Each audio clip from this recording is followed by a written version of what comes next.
Salut, il faut qu'on reparle de Goblin Slayer. Alors, si vous suivez Goblin Slayer, qu'avez-vous pensé de l'animé?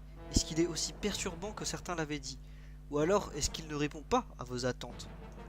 En tout cas, ce qu'on peut dire, c'est que le ton est quelque peu différent de l'épisode 1. Il n'y a plus de scènes de rapports sexuels non consentants, enfin, elles ne sont pas montrées pour les victimes que l'on retrouve.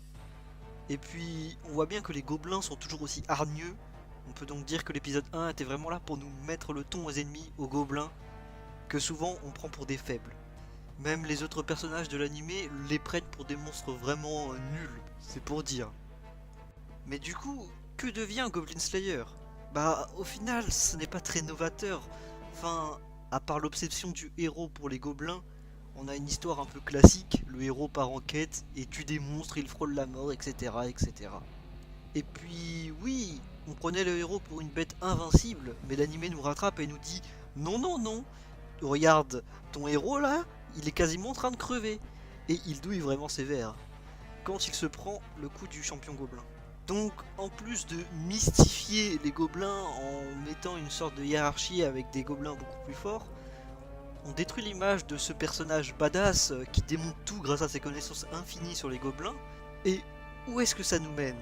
Parce que personnellement, j'ai quasi l'impression d'être de l'avis des autres aventuriers. Le Goblin Slayer ne tue que des gobelins et en plus, il est assez faible pour se faire battre lors d'une de ses chasses de prédilection. On a besoin de reglorifier le héros et je pense que c'est ce qui va arriver prochainement.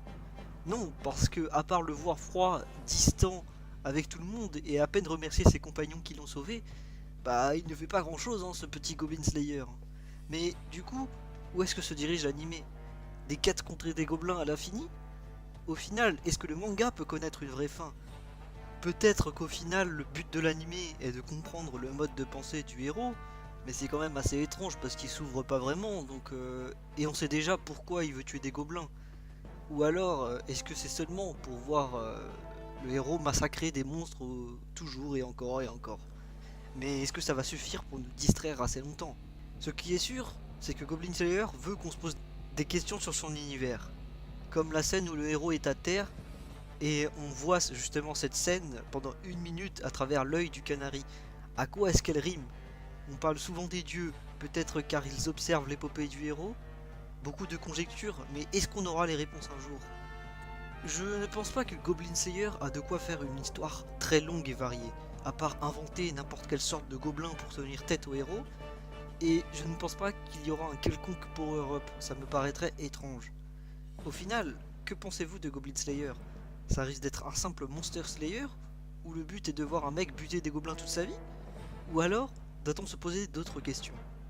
Je trouve quand même intéressant que les questions que se posent les personnages du manga, autres que dans le groupe du héros, sont les mêmes que nous. Pourquoi Goblin Slayer ne s'intéresse qu'aux gobelins? Et quel est le but derrière tout ça? Car lui-même le dit, il ne pourra pas anéantir complètement tous les gobelins. Et puis enfin, le bashing de l'épisode 1 s'est retrouvé inutile, car il n'y a aucunement une culture du viol dans cet animé, ni rien qui s'en rapproche. Seulement de la violence brute, mais c'est à prévoir dans le registre de cet animé. Donc, je pense avoir dit tout ce que je voulais sur Goblin Slayer. Si vous voulez rajouter quelque chose, n'hésitez pas à commenter la vidéo. Et dans tous les cas, je vous dis à la prochaine pour de nouvelles vidéos.